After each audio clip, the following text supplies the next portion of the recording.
بسم اللہ الرحمن الرحیم. ناظرین آپ دیکھ رہے ہیں بیلاگ میں ہوں آپ کا میزبان ڈاکٹر عرفان. ملک کی سیاسی صورتحال میں بدستور کشیدگی ہے جو کہ پچھلے کئی عرصے سے دیکھی جا رہی ہے. بہرحال اب جو ریسنٹ ڈیولپمنٹ ہے اس وقت جس طرح الیکشن کمیشن کے اور ایوان صدر کے مابین خطوط کا تبادلہ بھی ہو رہا ہے اور ایوان صدر نے صدر مملکت عارف علوی صاحب نے 20 فروری کو الیکشن کمیشن کو طلب کر رکھا ہے کہ پنجاب اور خیبر پختونخوا کی صوبائی اسمبلیوں کے انتخابات کے حوالے سے مشاورت کریں اور پھر اختیارات صدر کے پاس ہوں گے اور وہ تاریخ دے سکتے ہیں. اب دیکھنا یہ ہے کہ کیا صدر مملکت اس کشیدگی کے عالم میں وہ انتخابی عمل کے لیے لیڈ لیں گے, کوئی تاریخ دیں گے.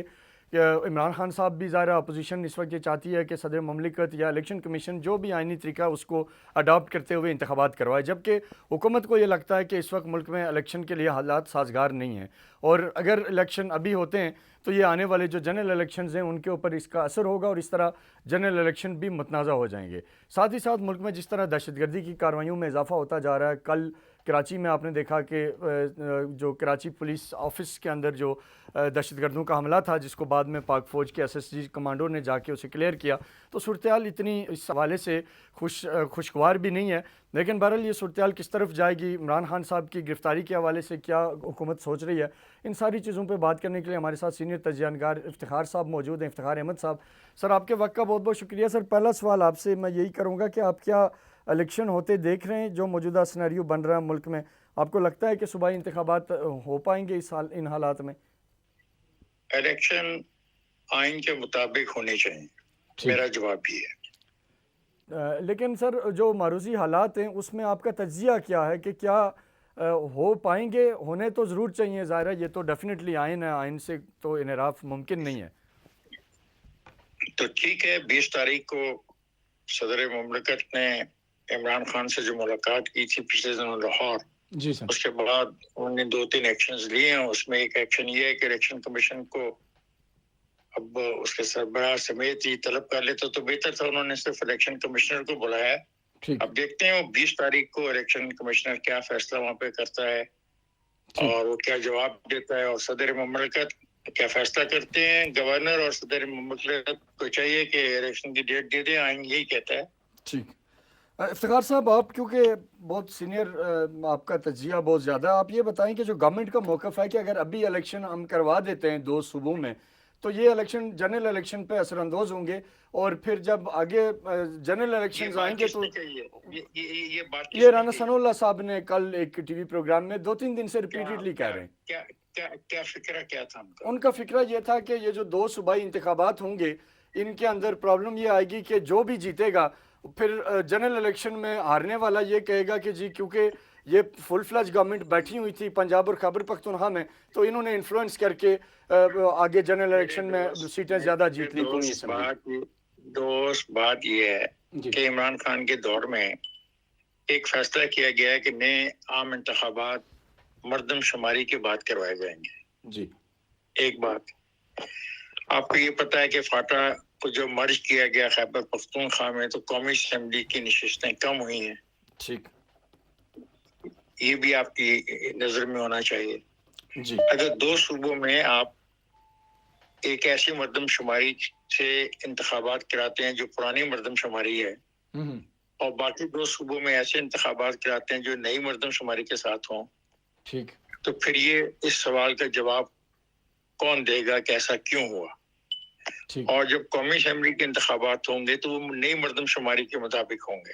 ٹھیک, تو یہ کیسے ہو سکتا ہے کہ ایک ملک میں 2 مختلف مردم شماری کے مطابق انتخابات ہوں. اور دوسرا یہ ہے آئین میں لکھا ہے کہ 90 دن کے بعد انتخابات ہونے چاہیے. ٹھیک ہے, اس میں 2 پوائنٹ ہیں. گورنر جب ڈیزالو کرے تو کیا ہے, اگر چیف منسٹر ڈیزالو کرے تو کیا ہے. ٹھیک, گورنر کا کہنا ہے میں نے ڈیزالو نہیں کی سو میری رسپانسبلٹی نہیں. الیکشن کمیشن کو آپ انتخاب کے لیے کہتے ہیں کیونکہ آئین کہتا ہے کہ 90 دن میں انتخاب کروائے. یہ ہے آئین کا فیصلہ. اب آئین کے اس فیصلے پہ عمل درآمد کرنا ہے الیکشن کمیشن آف پاکستان نے. ٹھیک, اس الیکشن کمیشن آف پاکستان کے پاس اگر وہ عمل کروانے کے ٹولز ہی نہ ہوں ٹھیک, تو پھر آپ کیا کریں گے. اگر اس کے پاس جی دستیاب وسائل, جی لا اینڈ آرڈر اور باقی ایشوز ہیں. جیسے کہ الیکشن کمیشن جی نہیں، سر لا اینڈ آرڈر تو بہت دور کی بات ہے. ٹولز ہوتے ہیں، مثلا میں آپ صحافی ہیں، آپ کے پاس مائک ہوگا، کیمرہ ہوگا، این ایل ای ایڈیٹر ہوگا، ہے یا نہیں ہے؟ جی ڈیفینیٹلی ایسے ہی اچھا، اس کے بغیر تو آپ کچھ بھی نہیں ہو نہیں کر سکتا، سکتے نا. کچھ بھی نہیں ہو سکتا. تو الیکشن کمیشن آف پاکستان کو الیکشن کروانے کے لیے سٹاف چاہیے، polling station per law and order کے بندے چاہیے، اس کو فوج کی مدد بھی چاہیے، اس کو رینجرز کی مدد بھی چاہیے، اس کو عدالتی جو لوگ ہیں وہ بھی چاہیے ایز اے آر او کے طور کے اوپر. اگر یہ سب چیزیں آپ ان کو نہیں فراہم کرتے تو الیکشن پھر کہاں پہ ہوں گی اور کیسے ہوں گے؟ اور فائنینشیل ریسورسز بھی گورنمنٹ اس وقت پرووائڈ نہیں کر رہی، جو ابھی تک کی خبر ہے. فائنینشیل ریسورسز تو ایک چیز ہے نا یار، ٹھیک وہ ایک ٹیکنیکل چیز ہے. پیسے تو دینے پڑیں گے، الیکشن آج کرائیں یا الیکشن کل کرائیں، پیسے تو خرچ ہوں گے.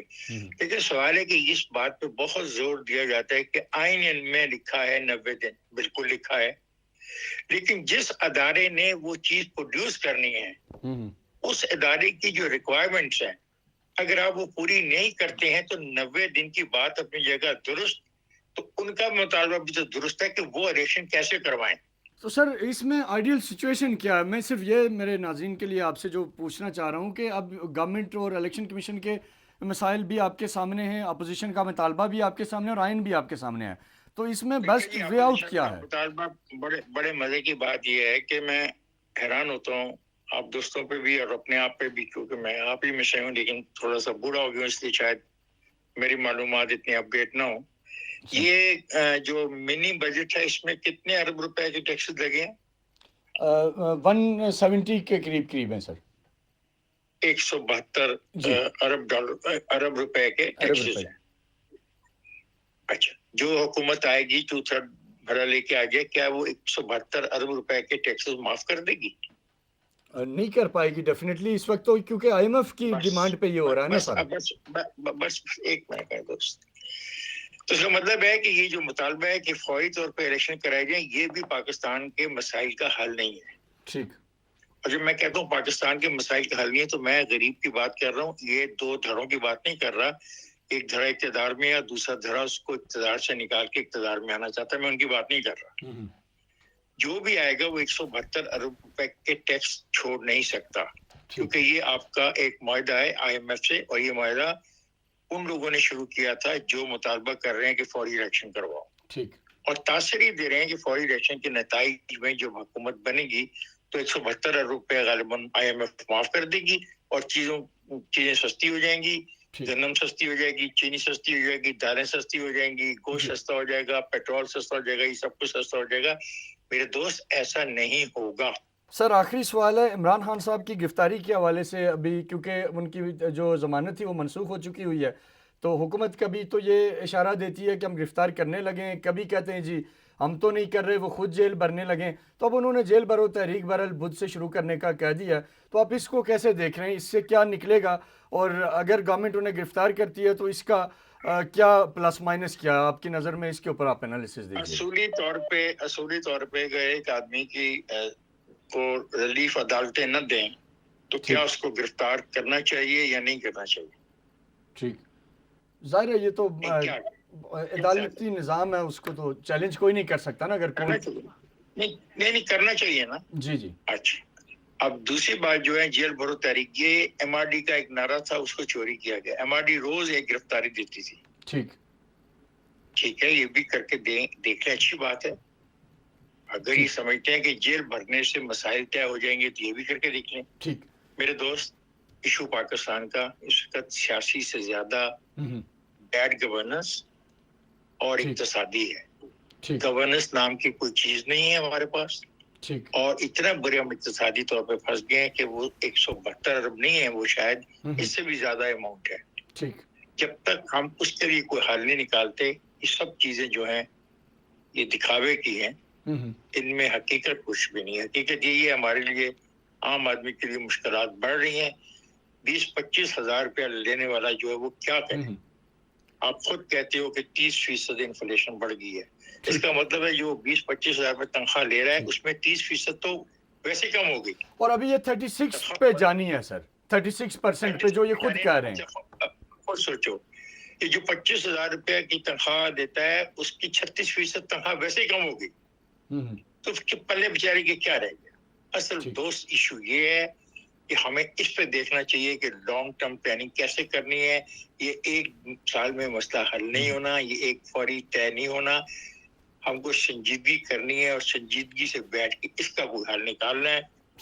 اس پہ اگر تم کو کنٹریبیوٹ کر سکو, میں کو کنٹریبیوٹ کر سکوں, that is requirement of the time. Otherwise باقی ایسے ہی چلتے رہے. وے آؤٹ سجیسٹ کر سکیں آپ کی نظر میں کیا پاسبل؟ لانگ ٹرم پلاننگ, خاص طور پہ ایگریکلچر سیکٹر کو ہم غور کریں. ایگریکلچر سیکٹر میں ہم اور کیا بہتری کر سکتے ہیں, کیونکہ ایگریکلچر سیکٹر کا فائدہ یہ ہوتا ہے کہ 6 مہینے میں نتائج آ جاتے ہیں. اور جو ہماری انڈسٹریلائزیشن ہوتی ہے اس کے نتائج بہت جلدی بھی اگر فیکٹری بن جائے سب کچھ جائے تو it takes 3 to 4 years.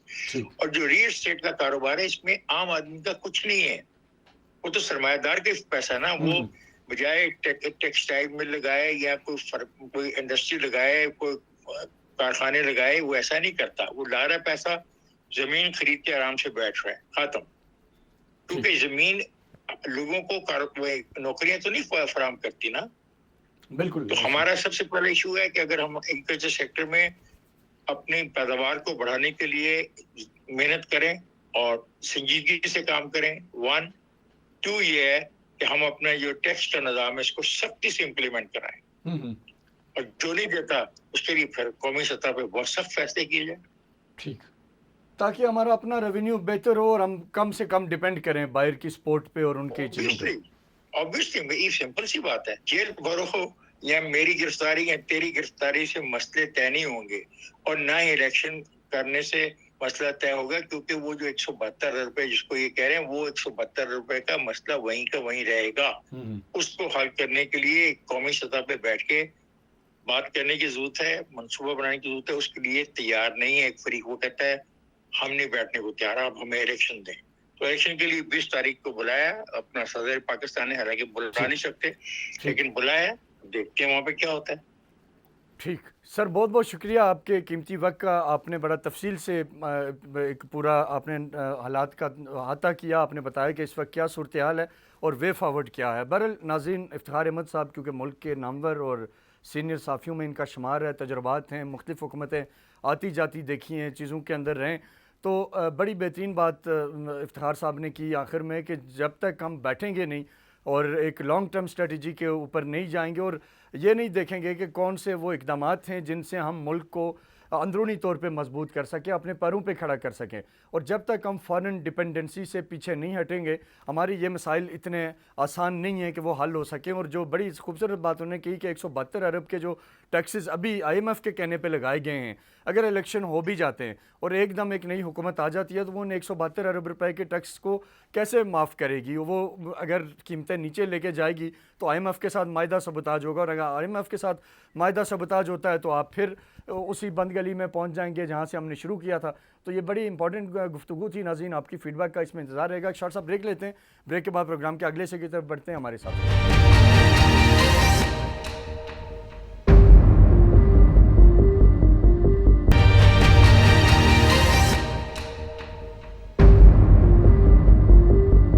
Welcome back ناظرین. پروگرام کے پہلے حصے میں ہم نے سینئر تجزیہ نگار اور سینئر صحافی افتخار احمد صاحب سے ملک کی سیاسی صورتحال پہ جائزہ لیا اور ان سے جاننے کی کوشش کی کہ کیا اس وقت ملک سیاسی طور پہ کس ڈگر پہ جا رہا ہے اور کیا ہونے جا رہا ہے.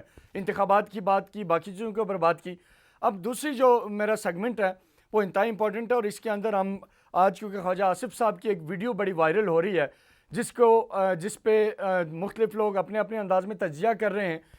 پہلے وہ ویڈیو سن لیتے, ایک شارٹ سا کلپ ہے, اور اس کے بعد ہم ہمارے ساتھ جو مہمان ہیں ان کا تعارف کروائیں گے اور اس کے بعد پروگرام کو آگے لے کے چلتے ہیں. جو ہمارے ملک کے اس وقت حالات ہے, ہم ایک دیوالیہ ملک کے رہنے والے ہیں. آپ نے سنا ہوگا ڈیفالٹ ہو رہا ہے یا دیوالیہ ہو رہا ہے یا میلٹ ڈاؤن ہو رہا ہے, وہ ہو چکا ہوا ہے. جو ہمارے ملک کے اس وقت حالات ہے, ہم ایک دیوالیہ ملک کے رہنے والے ہیں.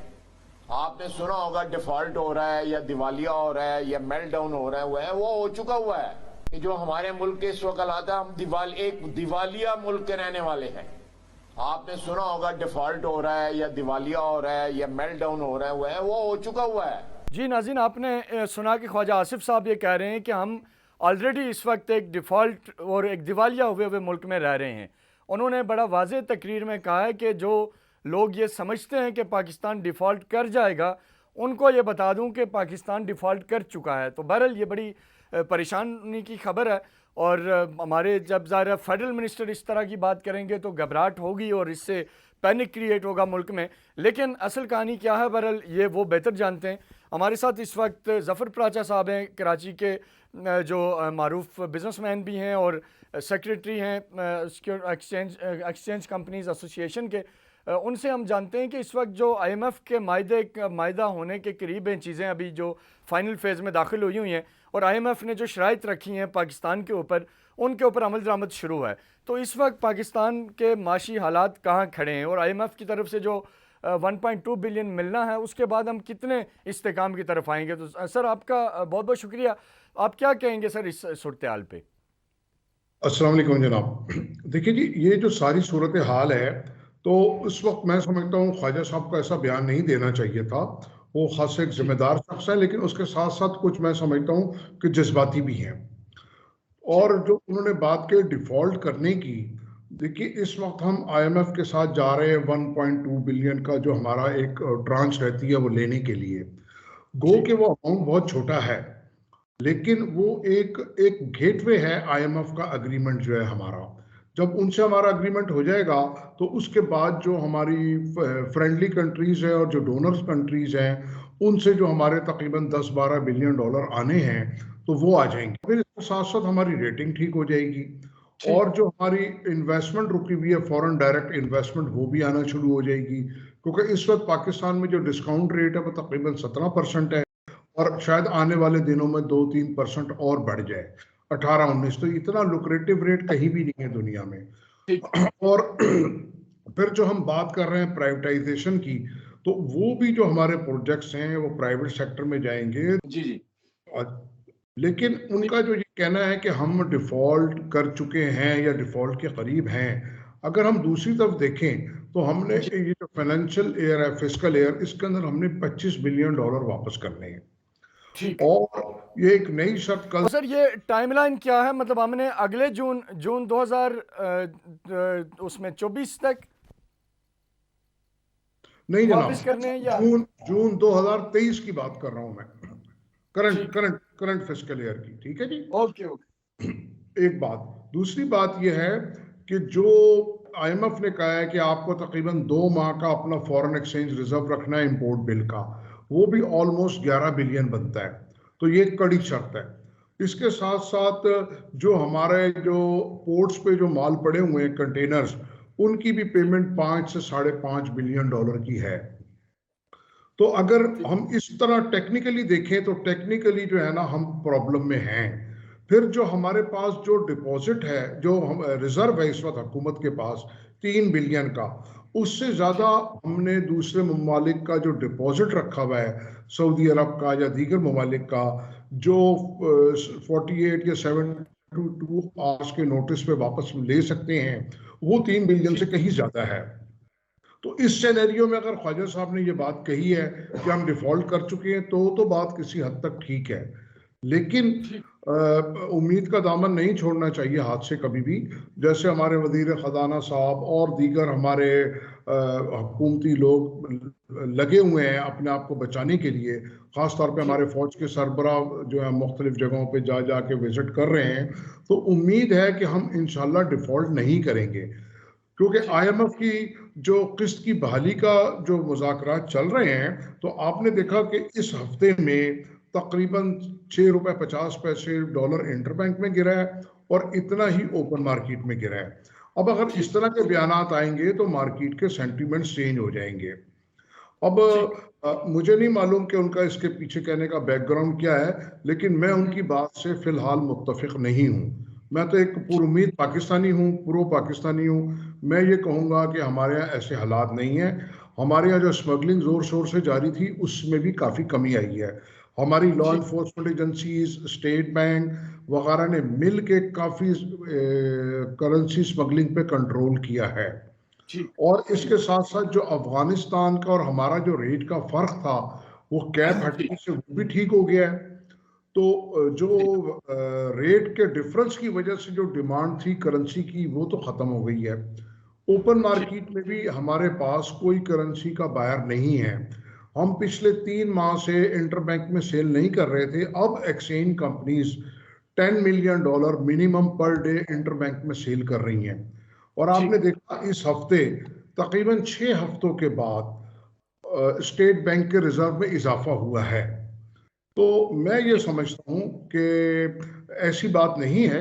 اور اگر ہم اپنے خرچے کم کر لیں, اپنا قبلہ درست کر لیں, اور جو ہماری جس پہ IMF بھی اب کہنا شروع ہو گیا ہے کہ جو ہماری اشرافیہ کو جو ہم سبسڈیز دے رہے ہیں, اور یا ہم نے ٹیکس چھوٹ دی ہوئی ہے خاص طور پہ ایگریکلچر کو, ادھر ٹیکس لگا دیں, اپنا ریونیو بڑھا لیں, ٹیکس بیس بڑھا لیں بجائے ٹیکس ریٹ بڑھانے کے. کیونکہ ہمارا GDP کا صرف 9% ہے ٹیکس ریشو, جو کہ پوری دنیا میں کم ترین ہے. تو اگر ہم اپنا ٹیکس بیس بڑھا لیں, اپنے خرچے کنٹرول کر لیں, تو یہ پاکستان کے جو فائنینشیل کریڈینشلز ہیں وہ بہت شاندار ہیں. ایسی بات نہیں ہے کیونکہ ہمارے یہ سر بڑا اچھا. سر ایک چیز صرف میں اس میں انٹرپٹ کروں گا آپ کو کہ جو کنٹینر کھڑے ہیں پورٹ پہ 5700 کے قریب, کیا وہ معاملہ یہ جب سے IMF وغیرہ کا معاملہ چلا ہے, ڈالر کیپ ختم ہوئی ہے, اس کے بعد اس طرف کوئی پیش رفت ہوئی ہے, یا وہ سٹل ایز اٹ از وہ وہیں پینڈنگ ہے؟ کیونکہ جو امپورٹ آئٹمز ہیں, جو ان کے چیزوں آنے ہیں, ان کی پرائز جب اویلیبلٹی نہیں ہے مارکیٹ میں تو وہ بڑھ رہی ہے. تو اس کے اوپر آپ کیا کہیں گے, اس طرف کوئی پیش رفت ہو رہی ہے؟ دیکھیے جناب, اس پہ پیش رفت ہوئی ہے اور کافی کنٹینرز ریلیز ہوئے ہیں. اور پچھلے دنوں اسٹیٹ بینک نے ایک نوٹیفیکیشن دیا ہے کہ ہم LCs دوبارہ کھول رہے ہیں. انہوں نے دوبارہ کھولنا شروع کر دی ہیں, لیکن اس میں پرائرٹی لسٹ ہے, اسینشل آئٹمز وغیرہ ان کی پرائرٹی ہے. تو وہ انہوں نے LCs دوبارہ کھولنا شروع کر دی ہیں, اور جو کنٹینر ہیں وہ بھی ریلیز ہو رہے ہیں پورٹ سے, لیکن وہ سپیڈ نہیں ہے, کم تعداد میں. اور اس وقت ہم کو چاہیے بھی کہ اپنے ملک کی چیزوں پہ انحصار کریں, اور جو ہمارا لوکل مینوفیکچرر ہے وہ موقع سے فائدہ نہ اٹھائے, وہ ریٹس بے جا نہ بڑھائے, ریٹ بھی ٹھیک کرے, کوالٹی بھی ٹھیک کرے. اس کے لیے یہ بہترین موقع ہے کہ اپنے آپ کو ڈیولپ کرنے کا لوکلی اور اپنا ایکسپورٹ کو بڑھانے کا. تو یہ ان کا بس بہترین موقع ہے. اگر ایکسپورٹ نہیں بھی کرتے تو دیکھیے ہم 25 کروڑ عوام ہیں اس ملک میں, یہ بہت بڑی ایک کنزیومر مارکیٹ ہے, دنیا کی 4-5 نمبر کی بڑی مارکیٹ ہے. تو اگر ہم صرف اپنے لیے ہی چیزیں بنا لیں ایمانداری سے اور صحیح پرائس پہ, تو ہم کو ایکسپورٹ کی بھی اتنی زیادہ فکر نہیں ہونی چاہیے. ٹھیک, یہ بڑا سر اچھا آپ نے چیزوں کو کلیئر کیا. سر ایک دو چیزیں مزید ہیں جو میں جاننا چاہوں گا کہ ابھی ایک یہ بھی پینک عموماً رہتا ہے جی کہ لوگ ملک چھوڑ کے جا رہے ہیں, یہاں پہ انڈسٹریز بند ہو رہی ہیں, یہ جو ایک پینک ہے اس وقت, اس کے اوپر جو ریئلسٹک سٹوری کیا ہے اس وقت, کیا صورتحال ہے؟ جو ایک بڑا پاکستان کا بزنس مین ہے اس کی اس وقت کیا اسٹریٹجی ہے؟ دیکھیے جناب, یہ بات بالکل ٹھیک ہے کہ پہلے آپ کے ملک سے برین ڈرین ہو چکا ہے, ٹھیک ہے جی, اور اب جو ہے نا آپ کا کیپٹل ڈرین ہو رہا ہے. فیکٹریز یوں بند ہو رہی ہیں کہ ان کو پاس را مٹیریل اویلیبل نہیں ہے, امپورٹ بند پڑی ہوئی ہے, بے روزگاری بڑھ رہی ہے, اور ان امپلائمنٹ کا جو ریٹ ہے بہت تیزی سے اوپر جا رہا ہے. آپ کے یہاں لا اینڈ آرڈر کی سچویشن پیدا ہو رہی ہے. آپ کے پروگرام میں پہلے بھی کہہ چکا ہوں کہ جو ٹیررزم ہے وہ بڑھ رہا ہے, اور ٹیررزم والوں کے لیے جو ایک معاشی طور پہ کمزور معاشرہ ہوتا ہے وہ سافٹ ٹارگٹ ہوتا ہے. ان کو آسانی سے لوگ خریدنے کے لیے مل جاتے ہیں, اور ایون دین اپنی جان کی بھی لوگ سوسائڈ بومر بھی مل جاتے ہیں. وہ کہتا ہے پیچھے کھانے کو نہیں ہے, چلو جی میں اپنی فیملی کی لائف بنا جاؤں. تو یہ جو کمزور معیشت ہے وہ اب دفاع سے زیادہ آپ کی جو ہے نا اکنومی ہے, اسی سے سب کچھ چلنا ہے. اگر آپ کی مثال, آپ رشیا کی مثال لے لیں تو وہ ایک ایٹامک ملک تھا, جو ریاستیں ٹوٹی اس کی, وہ اکنومیکلی ویک ہوا. اب جو بھی وار ہے اکنومک کی وار ہے, تو اس کے اوپر توجہ دینے کی بڑی سخت ضرورت ہے. میں اپنی بات کو دوبارہ کہنا چاہتا ہوں کہ ہمارے فائنینشیل کریڈینشلز ٹھیک ہیں, ہمارے 30 بلین کی ایکسپورٹ ہے, 30 بلین کی ہمارا ریمیٹنسز ہیں, اور ٹوٹل یہ 60 ہو گیا, اور 60 بلین کی ہی ہماری امپورٹ ہے. تو اگر ہم امپورٹ تھوڑی نیچے کر دیں, ایکسپورٹ کو بڑھا لیں, 10-15 بلین ڈالر بچا کے ہم اپنے قرضے گریجولی اتار سکتے ہیں. لیکن یہ اس صورت میں ہے کہ جب گورنمنٹ اپنے لیے بھی کوئی پابندیاں لگائے. یہ نہیں کہ ٹیکس غریب آدمی دے اور مراد امیر یا امیر طبقہ مراد اٹھائے. تو یہ بے انصافی ختم کرنی پڑے گی. نہیں کریں گے تو خدا نہ کرے ملک میں ایک وہ ریولوشن نہ آ جائے جیسے کہ ہم دیکھ رہے ہیں. اچانک دہشت گردی بڑھ گئی, پشاور میں ہوا واقعہ, کل کراچی میں ہوا. یہ بڑی الارمنگ بات ہے. گو کہ ہم لوگ ان چیزوں کا عادی ہیں, لیکن باہر یہ بہت ہائی لائٹ ہوتا ہے کہ آپ کا جو پولیس ہیڈ کوارٹر ہے اس کے اندر آ گئے ہیں لوگ. تو یہ سیکورٹی لیب سے زیادہ اکنامی لیبس ہے. اکنامیکلی جو ہے نا لوگ ختم ہو گئے ہیں, وہ جان دینے کے لیے تیار ہیں. ایسے ہی سر, ایک آخری سوال آپ سے پوچھوں گا کہ جو اسٹیٹ بینک کے جو ہمارے پاس جو ذخائر ہیں, مالی ذخائر جو گرتے ہیں, تیزی سے گر رہے ہیں, اس کے پیچھے کیا فیکٹر ہے؟ کیونکہ یہ پچھلے دنوں میں آپ دیکھیں, پچھلے ایک ماہ کے اندر ہماری اچھی خاصی جو ریزروز ہیں ان کے اندر کمی آئی ہے. تو یہ اس فیکٹر کو تھوڑا سا سمجھائیے گا کہ یہ اس کے پیچھے کیا مین پرابلم ہے, یہ کیوں ہم اس کے ڈاؤن فال کی طرف جا رہے ہیں؟ دیکھیں جناب, بات یہ ہے کہ ملک تجربات کی نظر ہو گیا. یہ لوگ ملک جو ہے نا پالیسیز کے اوپر نہیں چلا. کبھی جو بھی فائنانس منسٹر آتا ہے وہ اپنے تجربات کرتا ہے, اور اتنی تیزی سے فائنانس منسٹر چینج ہوئے اور ان کی پالیسیز چینج ہوئی. جو ابھی پچھلے دنوں ہم نے ڈالر کے ریٹ پہ کیپ لگایا, وہ بھی ایک بہت بڑی وجہ ہے ریزروز گرنے کے. کیونکہ 35-40 روپے کا فرق تھا اوپن مارکیٹ میں, گرے مارکیٹ میں اور انٹر بینک مارکیٹ میں. اس کی وجہ سے ہماری ایکسپورٹ گری, اس کی وجہ سے ہماری انورڈ ریمیٹنسز گری, اور امپورٹ کی ڈیمانڈ وہیں رہی. تو وہ بھی ایک بڑی وجہ ہے. تقریباً ان 2 ماہ میں جو ہم نے کیپنگ رکھی ریٹ پہ, $3 بلین کا نقصان ہوا ہے. اگر یہی فیصلہ ہم 1.5-2 ماہ پہلے کر لیتے اور یہ ریٹ ڈالر کا میکسیمم 240-45 روپے ہوتا, اور آج ہم IMF پروگرام بھی کامیابی سے مکمل کر چکے ہوتے. اب بالکل ہم نے بالکل 11th آر پہ آ کے یہ کام شروع کیا ہے. تو اب IMF بھی ہمارے کو ایکسکیوز کر رہا ہے, اور خدا نہ کرے جو بہت سے لوگوں کے خدشات ہیں کہ بھئی ان کی ڈیمانڈز بڑھتی جائیں گی, اسٹریٹجک بھی اور آپ کی دفاعی طور پہ بھی, کیونکہ ان کے لیے تو بیسٹ ٹائم ہے یہ ڈیل کرنے کا. دراصل پاکستان IMF کی وجہ سے نہیں, انٹرنیشنلی جو اسٹیبلشمنٹ ہے اس کے اندر پھنسا ہوا ہے. اور ہماری کیونکہ پالیسیز, ہماری جو خارجہ پالیسیز چینج ہوتی رہتی ہیں, کبھی ہم امریکہ کی طرف, کبھی ہم رشیا کی طرف, کبھی ایران, کبھی UAE, کبھی سعودیہ. تو ایک عجیب ہمارے یہاں نا ایک میس کریٹ ہو گیا ہے. تو یہ بھی وجہ ہے کہ ہمارے ریزروز گر رہے ہیں. کوئی ملک ہمارے ساتھ کھڑا ہوا نہیں ہے اور کھل کے سامنے نہیں آ رہا. میں یہ کہنا چاہوں گا, نہ کوئی چین کی اس وقت سمندر سے گہری اور شہد سے میٹھی دوستی ہے, نہ ہمالیہ اور نہ برادر اسلامی ملکوں کا ہم سے کوئی قرض ہے. اگر ہم دیکھیں تو UAE, سعودیہ نے جا کے مقبوضہ کشمیر میں $70 بلین کی انویسٹمنٹ کی ہے, اور آئے دن, اور ہم کشمیر کا ایشو لے کے بیٹھے ہیں, اسرائیل کا ایشو لے کے بیٹھے ہیں. تو آپ یہ دیکھیے کہ جو ہم جن کے لیے مر رہے ہیں, لٹ رہے ہیں, وہ لوگ ہمارے ساتھ کیا کر رہے ہیں. تو ہم کو اپنے آپ کو ٹھیک کرنا ہے, اپنے ملک کو دیکھنا ہے, اپنی چیزوں پہ توجہ دینی ہے, پاکستانی مصنوعات کو دیکھنا ہے. اگر ہم یہ نہیں کریں گے تو جیسے خواجہ صاحب نے کہا ہے آج, تو خدا نہ کرے ویسا نہ ہو جائے. ٹھیک سر, بہت بہت شکریہ ظفر پراچا صاحب, آپ کی قیمتی وقت کا. ناظرین, ہمارے ساتھ پروگرام کے دوسرے سیگمنٹ میں ظفر پراچا تھے, جنہوں نے تفصیل سے بریف کیا ساری صورتحال پہ.